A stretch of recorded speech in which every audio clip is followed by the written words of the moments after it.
Notre Dame people walk around with just this just feeling like they're better than everyone else. And I loved even some of the beat guys. The guy that released the photo from the South Bend paper there of Kelly flipping off Tommy Rees in 2013. I've been hanging on to this for years, and yes, this is real, not edited. And it's like, oh my God, get over yourself.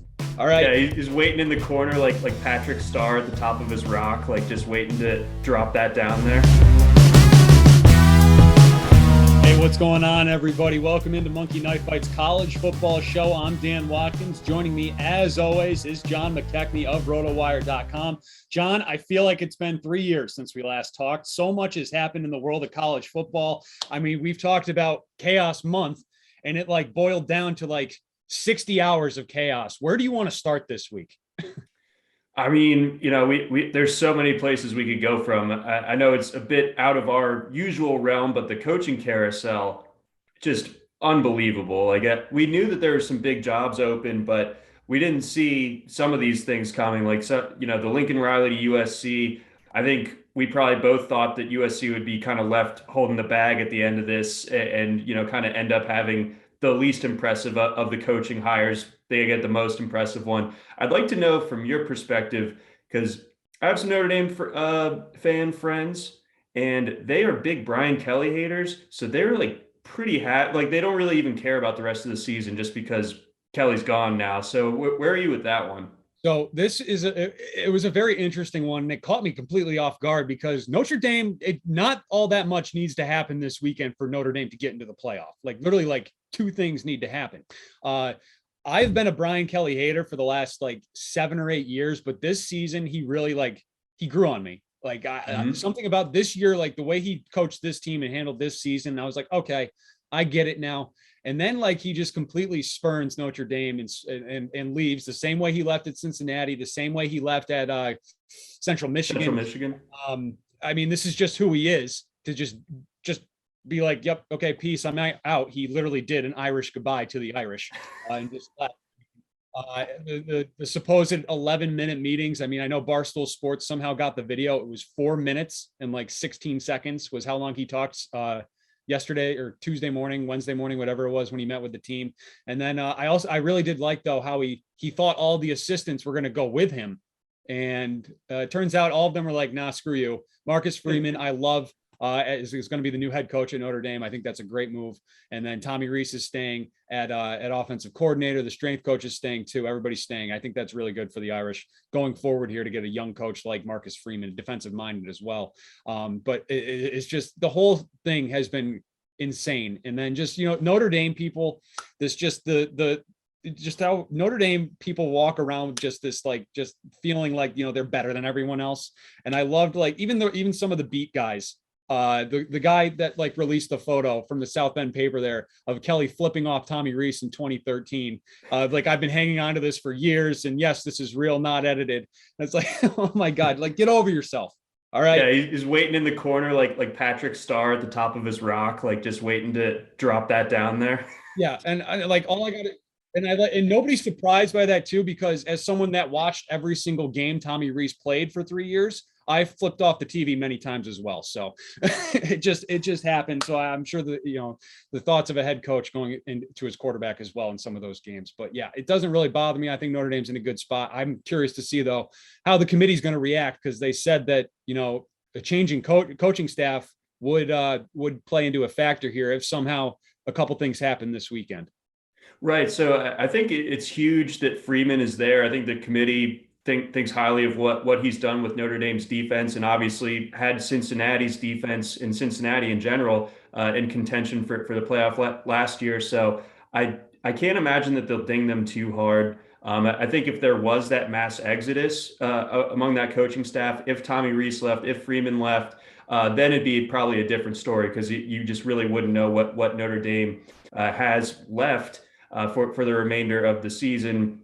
Will they be able to really cobble it together for the playoff? But famously, I saw a story last night about how when Saban left Michigan State, he sent a plane up to East Lansing, and none of the assistants got on it. I think it turned out okay for him. I'm not making the direct Kelly to Saban comparison, but starting over fresh, it isn't necessarily a death sentence, even if it would have been good for him to be able to poach a guy like Freeman or Tommy Rees back. And then Tommy Rees also, it's cliche at this point when someone says they're not leaving, but it gets me pumped every time when someone drops the Wolf of Wall Street. I'm not leaving.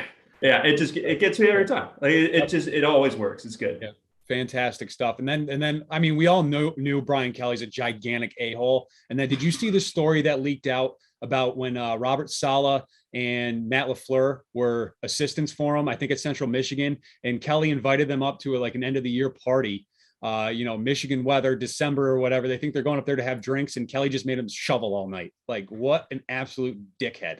Yeah. Like there's something to be said for establishing a hierarchy, but these are grown men that we were talking about, and he's treating them like 18-year-old like pissant pledges. Like it is very strange behavior. Yep, absolutely. All right, so let's move on. Let's talk about some of the games here. Were you shocked that Michigan just absolutely rolled over Ohio State last weekend? I thought that if Michigan was going to win, it'd be close. But even if the score, it says what it says. But it felt like a dominant performance from Michigan. They just out-physicaled Ohio State. And we don't really see Ohio State get pushed around very often. It reminded me of the Ohio State-Clemson playoff game last year where, I figured with the ingredients that Clemson had that they'd be able to win that game. The offensive firepower was too good, but Ohio State was able to just control the line of scrimmage on both sides and just out-physicaled Clemson. And that's what happened to Ohio State on Saturday. So Michigan just played their exact brand of ball, just had Cade McNamara be game manager, ride Hassan Haskins. You get Blake Corum back in the mix. He breaks off that big run, and it goes from there. And the defense had bent a little bit, but it didn't break. Only 2 touchdowns allowed to CJ Stroud. That was huge. That was a big part of that storyline. They kind of limited Chris Olave a little bit. Smith and Jigba and Garrett Wilson still got theirs, of course, but when you have all 3 of those guys going off, it's really hard to end up in the win column there. So impressive stuff from Michigan, and aesthetically, it's just so pleasing to watch a snow globe type of game between those 2 teams, just absolutely hammering it out. No, it was absolutely perfect. Absolutely perfect. And seeing, Aiden Hutchinson, what a monster. He very well could be the first overall pick in the NFL. I think he should be at this point. I mean, it's him and Thibodeau in Oregon. Those 2 are both game wreckers that they're gonna have some nice paydays in the NFL for years to come, I'm sure. And then you got sorry if you don't mind, they also had the greatest halftime show because it was Brady Quinn, Charles Woodson, Matt Leinart, Bob Stoops. Yep. Bob Stoops, who's now coaching, right? I think if the timing's right, he must have had like an email, like an offer letter email in there, right? Yeah, Stoops was in the meeting, I think, for Oklahoma, like making that coaching change or whatever, and he's just sitting back there, just going into the Barry Alvarez phase of his life. Respect. That's right. Just waiting when he need me. He's like a pinch hitter, but a pinch coacher, I guess. Mm-hmm. So, the Iron Bowl. Obviously, the problem for Auburn was not Tank Bigsby, running out of bounds. The problem was that Bo Nix was not playing.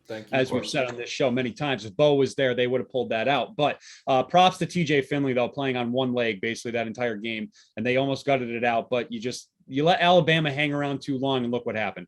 Basically, yeah, Alabama's not dead until you kill them. Like until there's 2 zeros on the clock. That you set them up with the entire field to drive and basically no time left, and you still feel sick to your stomach if it's a 1-score game. That's just how dangerous they can be. And Alabama still hasn't passed the eye test since when?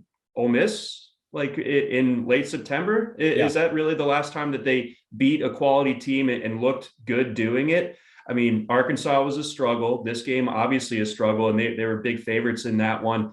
They even struggled with LSU, who beat A&M, the only team that beat Alabama. I'm wrapping myself in transitive property things at this point. But the point being, the problems that Alabama has shown throughout the year, that's very jarring to see because you never see it, especially after last year. That offensive line just gave Mac Jones all the time in the world. Bryce Young is getting hurried constantly. And I think that we'll get to this soon here. But I think that could be the big factor in this game on Saturday against Georgia, because if they have trouble, if Alabama's front has trouble against Auburn's defensive line, which is good, I wonder what it's going to look like on Saturday against Jordan Davis, Jermaine Carter, and so on.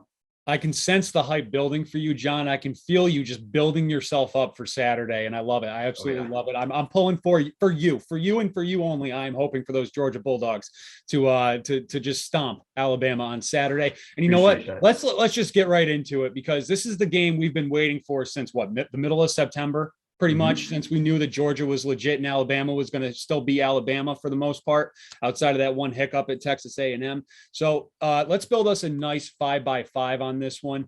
You pick all 5 right in this contest, you're going to win 15 times your entry here on MKF. That's a nice way to get the holiday season started. And let's start with Stetson Bennett. 210.5 passing yards is his more or less. He's thrown for 211 or more in 6 of 10 games this season. Bama's giving up right around 213. So that's right at that number. JT Daniels, though, John, is lurking in the background.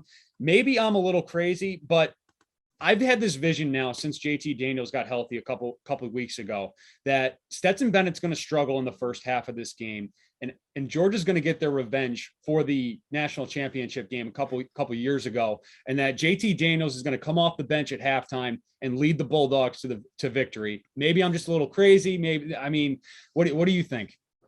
My read on this, and I would have completely agreed with you, but it feels like this team is 100% backing Stetson Bennett at this point. So the only way that I see Bennett getting benched is if Georgia falls behind by 2 scores. I think that they keep him in there, they ride with him, they go with the horse that got them here in Stetson Bennett. So if that situation presents itself and Bama gets the quick strikes going and they're up at half, then I could see that happening. But I think Georgia's plan is going to just be win with defense, have Bennett be the game manager. That's been the formula that the entire time. And I think that Bennett does play 4 quarters this week. I don't necessarily, as poetic as it would be for Georgia to use its backup quarterback to slay the dragon. I think it's going to be Bennett time this week. But what does that mean for the 210.5? That's a little bit trickier. I think it's going to be less. I do feel like he's just going to throw maybe 20 attempts, something like that. I think they're just going to try to get the run game going, spread it out between all those guys in the backfield. And I think that Bennett just has a nice 12 of 17, 11 for 17 game for 165, 170 yards. That type of day for him. Yeah, let's talk about Georgia's run game. This is a very interesting number for Zamir White this week, 65.5 rushing yards, more or less. He's reached 66 in 6 of 12 games, but they've kept the bubble wrap on him the past few weeks. Just 10 total carries the last 2 games between, Charleston Southern and Georgia Tech, which Georgia's combined to beat them 100-7 or something like that in the last 2 weeks.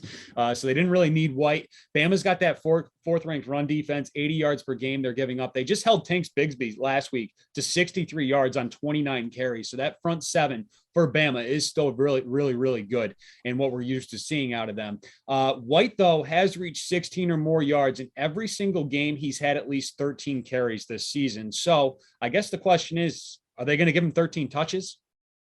Right. Yeah, that's a good way to boil it down. But I don't think that Zamir White's Georgia's best running back. And I think that even though I was just talking about Georgia's formula here and sticking to the ground game for a lot of this one, I think James Cook is the better, more explosive runner right now. So White, a guy that you can use on first and second down, not really a factor in the pass game, but obviously that's not the point of his rushing prop. But I think that James Cook starts to maneuver his way into the carry rotation a little bit more. I don't think Zamir White has quite the same explosiveness that he came into college with all the knee injuries that he's had. So Bama, with that crazy defense that still can stop the run, 4th in the country against the run, I don't like the more on this for Zamir White. I think that he has a decent day and does enough, but I think it looks a little bit like the Clemson game where his rushing is impactful, but when you look at the overall box score, it's not overly impressive. So I'm going to go with less for Zamir White here.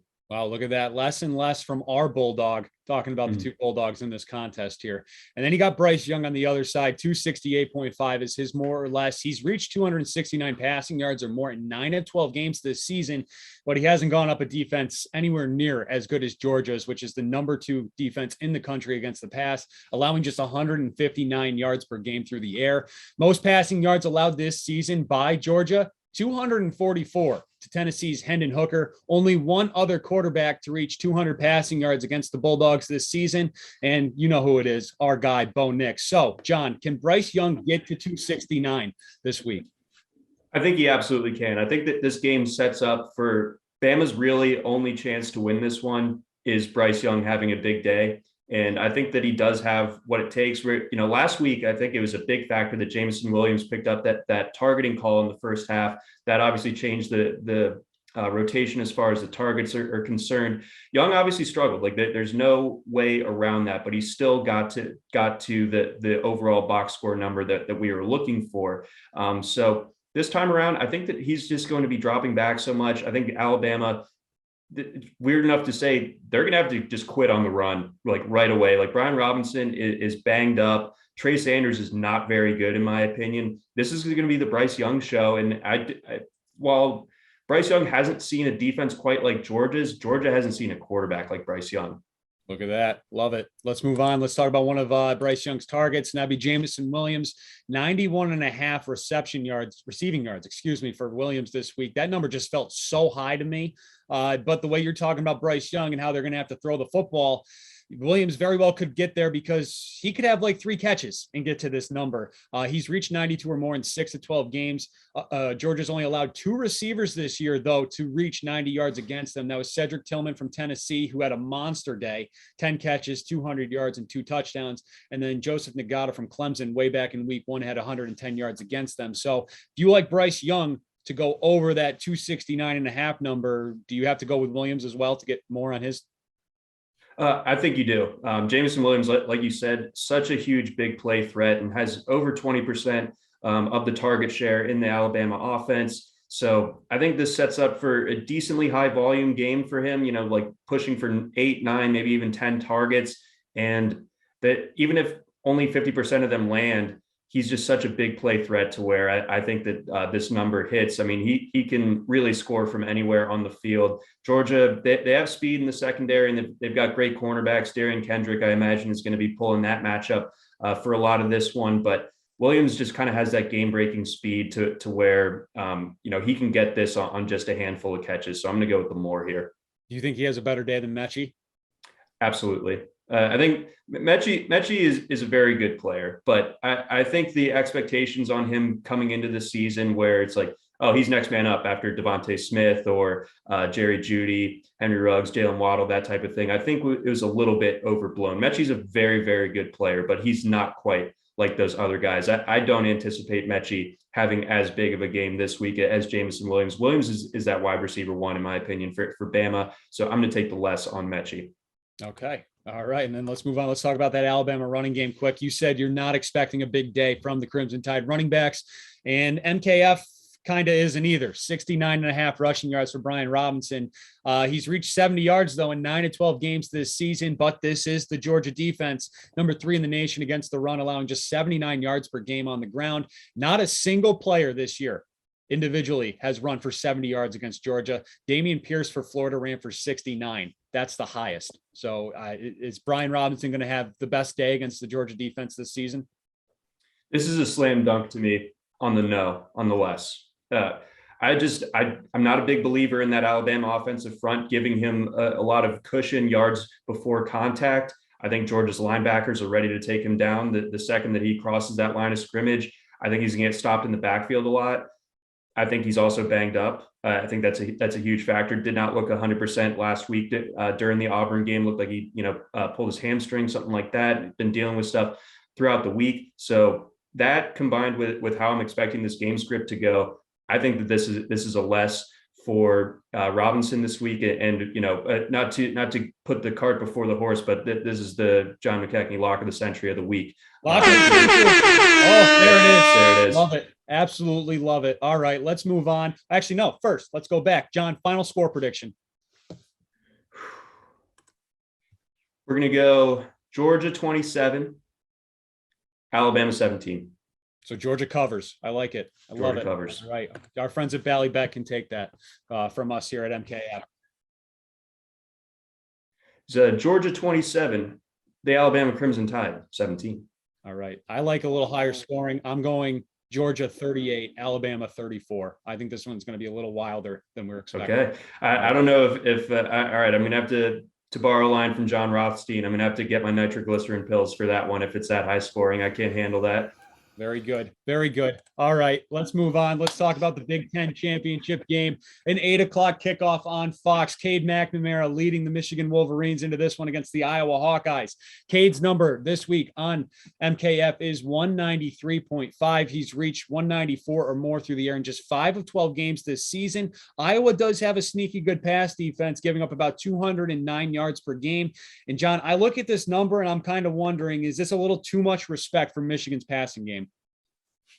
I think it is. I think that Iowa, like you said, stingy against the pass. They're also really good at generating turnovers. And I think that this just sets up as another game that Michigan, in their ideal world, they are going to run the ball 40 plus times and just have McNamara be that game manager type, high completion rate, decent yards per attempt, but not something where they're going to be counting on him to drop back 30 plus times in this one, not against Iowa. I think their intention here is to break Iowa with its run game. So I think that this is another underplay for McNamara. And if there's one thing that is kind of strangely unimpressive about this Michigan team, it's this group of pass catchers. I think, some of that has to do with Ronnie Bell going out in the season opener, but they really haven't had a lot of step up performances from that group of pass catchers after that, like Cornelius Johnson. Andrew Anthony had the huge game against Michigan State. Everyone has huge games against Michigan State, hasn't done anything since.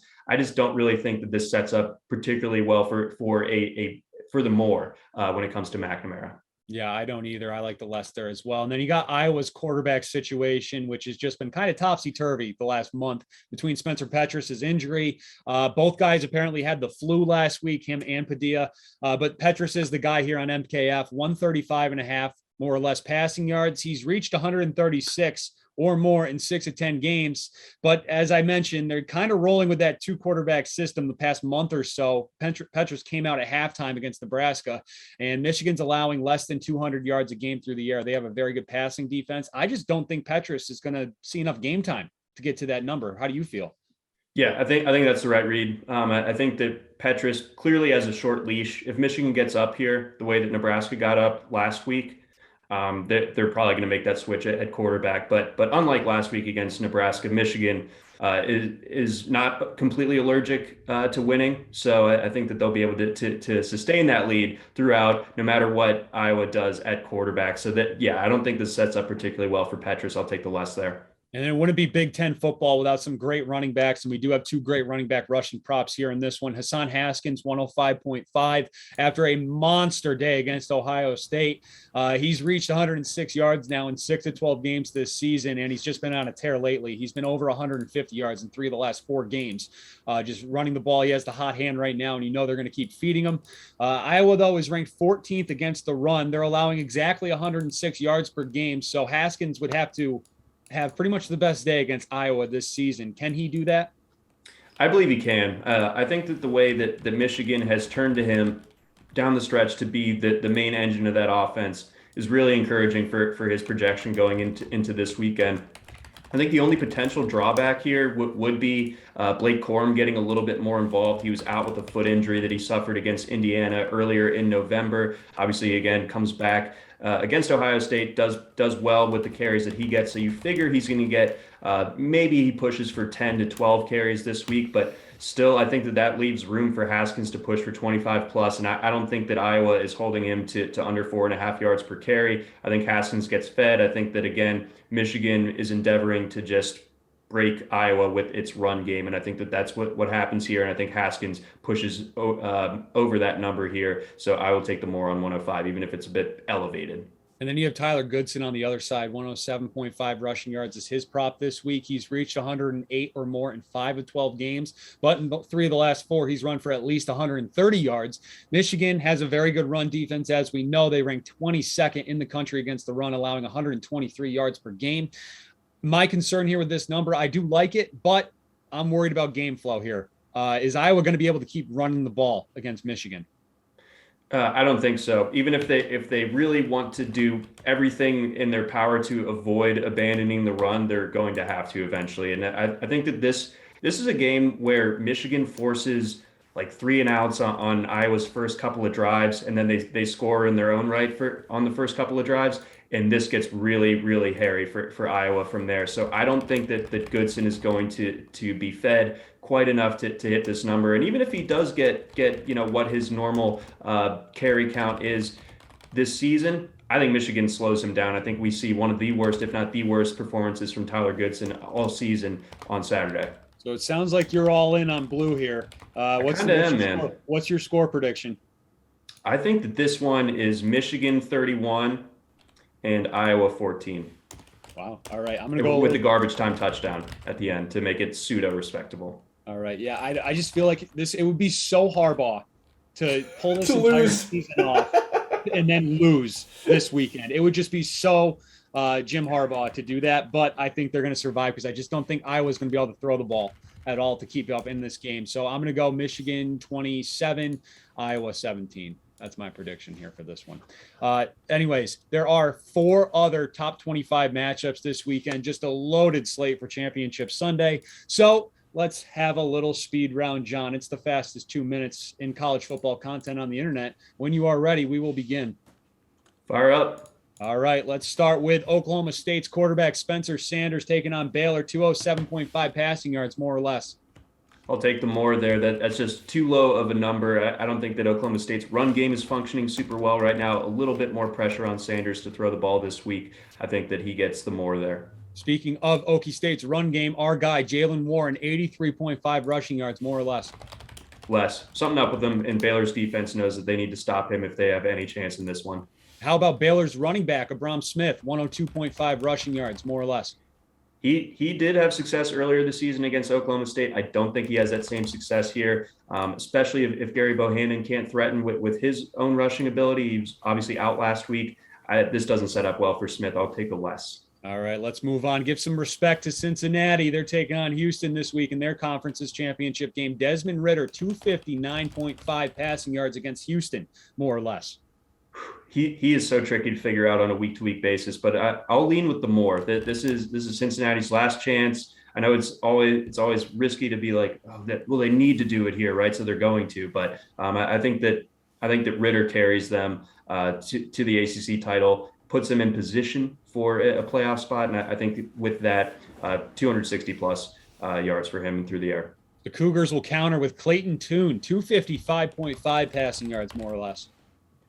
Cincinnati's pass defense is incredible, and that's something you have to account for. But I think Tune is going to be put in a position where he has to throw a lot this week. Nathaniel Dell, if you haven't heard of him, he's awesome. He's a really explosive receiver for Houston. I think he's going to be good to go. Alton McCaskill, the running back, a little bit banged up, so I think they skew a little bit more to the pass this week. Give me the more for Clayton Tune. Sneaky game that I'm looking forward to and can't wait. This is my favorite play of the weekend. Kenny Pickett from Pitt, 335.5 passing yards, more or less. Smash some more. In Pickett, we trust, man. Absolutely. Love it. Absolutely love it. And then he's going to be throwing the ball quite a bit to Jordan Addison, 119.5 receiving yards, more or less. Addison is just such a target monster, and he's so explosive with it. So if you're on the more for Pickett, I think it correlates perfectly to go with Addison on the more as well. And finally, on the other side of this expected shootout, you got Sam Hartman from Wake Forest, 303.5 passing yards, more or less. I'm going to take the less here. I always get burned when I fade Wake Forest, but I think this time around, Pitt's going to do just enough to keep him under that number. All right, very good. Time? 2 minutes, 36 seconds. All right, well. Boo! You know what? We carried over like 35 seconds from last week. Who was the first guy? All I have down is Moore. I have all the other names. Who is it? Spencer Sanders. Summer Sanders. Also, is Clayton Tune related to Nick Tune? Different spellings. Oh, man, that's upsetting. Okay. All right. Yeah, Nicktoon was like the Nicktoons show or whatever. Toon. Yeah. We also have some Friday night championship action. The Pac-12 is playing their championship game Friday night this week. It's a rematch of just 2 weeks ago, Utah and Oregon. Utah completely bullied the Ducks a couple weeks ago in Utah. So can the Utes do this again, John? Just give me your feel on this game here. It's hard to beat a team twice, especially when the first outing was just 2 weeks before the rematch. So I think Oregon is going to be up for this one in a way that they weren't down in Salt Lake City. This being the neutral site, I think that will help Oregon in that respect.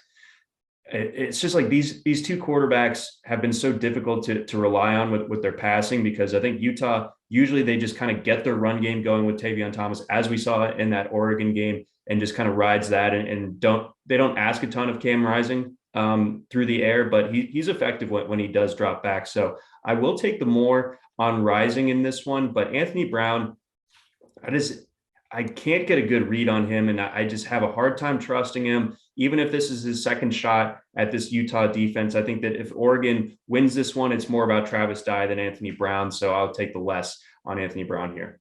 And anything for Tavion Thomas? He had a monster game a couple weeks ago. 96.5, I think, is his prop this week. So that's a big number to be putting the more on it against this Oregon defense, and they know that they need to stop him. So the real question is, does Thomas get like 30 carries or something like that? I think Utah has a deep enough backfield to where they use some other guys. They use TJ Pledger, and I think that I'll take the less on Tavion Thomas. I think he still probably scores multiple touchdowns, but I don't think the yardage quite gets there. All right, very good. So Sunday at noon is when we will find out who the 4 teams are that will be playing in the college football playoff.